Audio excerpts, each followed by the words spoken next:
श्रीराम जय राम जय जय राम। परमेश्वर आपल्या हृदयात आहे। सरकारी नोकर वरिष्ठाच्या हुकुमाप्रमाणे चालत असल्यामुळे त्याच्यावर वैयक्तिक जबाबदारी कसलीही येत नाही आणि कर्तेपणाही त्याला शिवत नाही। त्याप्रमाणे गुरुवर श्रद्धा ठेवून त्याच्या आज्ञेत राहावे। लाभ हानी देव जाणे, जबाबदारी गुरुवर आणि तोच हे साधन करवीत असल्याने कर्तेपणही त्याच्यावरच असणार। त्याच्याही पुढे म्हणजे जे जे काही घडते ते सर्व त्याच्याच इच्छेने आणि सत्तेने घडते अशी दृढ भावना असली म्हणजे कर्तेपण सोडून अजिबात मोकळे होता येते। असे झाले म्हणजे जे जे आपल्या हातून घडते ती त्याचीच सेवा होते। मुख्य गोष्ट ही की परमात्मा आपल्या हृदयात आहे, आपण त्याच्यात आहोत आणि आपण तोच आहो अशी दृढ भावना पाहिजे। याच्यामधील पायरी म्हणजे परमात्म्याच्या नजरेखाली तो पाहत असताना आपण सर्व कर्मे करीत आहोत अशी जाणीव असणे आवश्यक आहे। यामुळे अभिमान सर्वस्वी जरी न गळला तरी आपल्या हातून वाईट कृत्ये तरी घडायची नाहीत। क्षेत्राला क्षेत्रत्व आपण आपल्या भावनेने जर दिले नाही तर तिथे पाणी आणि दगडच आहेत।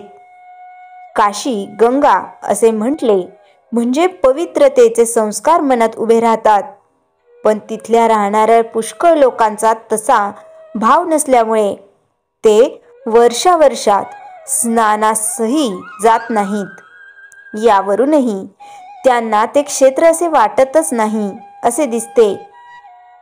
क्षेत्र हे आपल्या भावनेनेच नाही का निर्माण होत, मग ते घरच्या घरीच नाही का निर्माण करता येणार। याला अर्थातच दृढभाव असायला पाहिजे। तितका तो दृढ होत नसेल तर क्षेत्रात जावे आणि आर्थिकदृष्ट्या तेही शक्य नसेल तर काशीस जावे, नित्य वदावे म्हणजे काशीचे स्मरण तरी करावे, म्हणजे त्याने पवित्रतेचे संस्कार उद्भत होऊन मन पवित्र होईल। देव सर्वत्र भरलेला आहे, पण तो भावाने प्रकट केला पाहिजे। प्रल्हाद, द्रौपदी यांना अगदी खात्री होती की देव आपला सहाय्यकारी आहे, तेव्हा देवाला प्रकट होणेच भाग पडेल। सद्गुरू मला सहाय्य करतील अशी तुमची खात्री पाहिजे, म्हणजे त्यांना सहाय्य करावेच लागते। याचा अनुभव घेणे हे तुमच्याच हाती नाही का? स्वार्थाने कर्मे करणे याचे नाव प्रपंच आणि निस्वार्थपणाने करणे याचे नाव परमार्थ। जो आसक्तीमध्ये नाही तो निस्वार्थी समजावा। आसक्ती निघण्याची पहिली पायरी असेल तर ती उदासीनता होय। देव आहे असे निशंकपणे वाटणे हे ज्ञान होय। हे ज्ञान भगवंताच्या अनुसंधानात राहिल्याने सहज प्राप्त होते। श्रीराम जय राम जय जय राम। चैतन्यवाणी उपासनेचा हेतू असेल तर तो राम आपल्या पाठीमागे उभा आहे ही भावना उत्पन्न करणे हा होय। श्रीराम जय राम जय जय राम। नामस्मरण एक अद्भुत साधना। लेखांक 4। 12 कोटी 12 वर्षात केल्यावर नामजपामुळे जन्मपत्रिकेत होणारे आश्चर्यकारक बदल। प्रथम स्थान, मनाचा सत्वगुण वाढू लागतो, एकांताची आवड निर्माण होते। सुरुवातीला मनात विचारांची काहुरा गर्दी होते। अनेक वर्षे दाबून ठेवलेल्या भावना आठवणींच्या रूपाने मनाच्या पृष्ठभागावर जमा होऊ लागतात। पूर्ण 1 कोटी नामजप झाल्यावर विचारप्रवाह बंद होतो। जमलेले विचार पूर्णपणे विरून जातात। कोणी रागाने बोलले तरी त्याला प्रतिकार करावासा वाटत नाही। पशुपक्षी जवळ यायला घाबरत नाहीत। स्वप्नांमध्ये देवळांचे कळस, देवांच्या मूर्त्या दिसतात। द्वितीय स्थान, 2 कोटी नामजप झाल्यावर चरितार्थापुरती नोकरी मिळते। विशेष खाद्यपदार्थांची आवड असेल तर नाहीशी होते।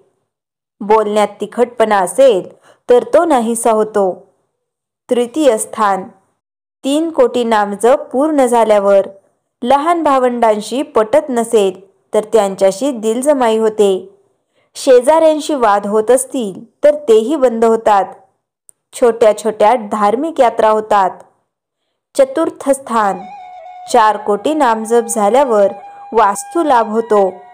मातृसौख्य उत्तम लाभते. मातेकडून धनाचा इष्टेटीचा लाभ होतो. पंचम स्थान 5 कोटी नामजप झाल्यावर शिक्षण अपूर्ण राहिले असेल तर पूर्ण होते. छोटे मोठे अभ्यासक्रम शिकून पूर्ण होतात. संतती अनुकूल होते.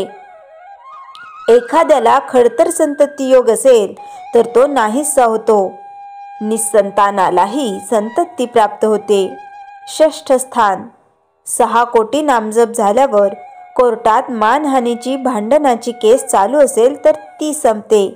शासकीय नोकरीत बढतीचे योग येतात. शरीरात एखादा रोग ठाण मांडून बसला असेल तर तो हळूहळू हटू लागतो. त्याची सुरुवात प्रथम भावापासूनच झालेली असते.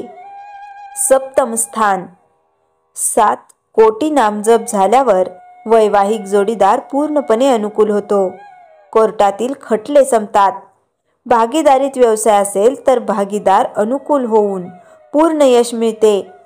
अष्टम भाव 8 कोटी नामजप झाल्यावर पत्रिकेत अपमृत्यूचा योग असेल तर तो टाळतो. वडिलोपार्जित धन मिळायला अडचणी येत असतील तर त्या दूर होतात. मृत्यूची भीती संपूर्णपणे नाहीशी होते. त्याविषयी अधिकाधिक जाणून घ्यावेसे वाटते.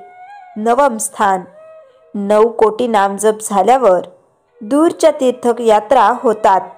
अध्यात्माकडे अधिकाधिक कल होऊ लागतो. प्रत्यक्ष देवदर्शन होण्याचे संकेत मिळू लागतात. परोपकार करावासा वाटतो तसा तो घडतोही. हातून दानधर्म होऊ लागतात. दशम स्थान 10 कोटी नामजप झाल्यावर नोकरी व्यवसायात अधिकाराचे योग येतात. न मागूनही लोकांमध्ये मानमरातब वाढतो. जे बोलाल ते इतरांकडून ऐकले जाते. त्याप्रमाणे लोकांकडून आचरणही घडते. लोक नेतृत्वाची माळ गळ्यात पडते. सासूरवाडीतील सर्वजण अनुकूल होतात. एकादश स्थान 11 कोटी नामजप झाल्यावर अचानक कुठून तरी मौल्यवान वस्तूंचा लाभ होतो ज्याची कल्पनाही केलेली नसते. वाहन योग घडतो.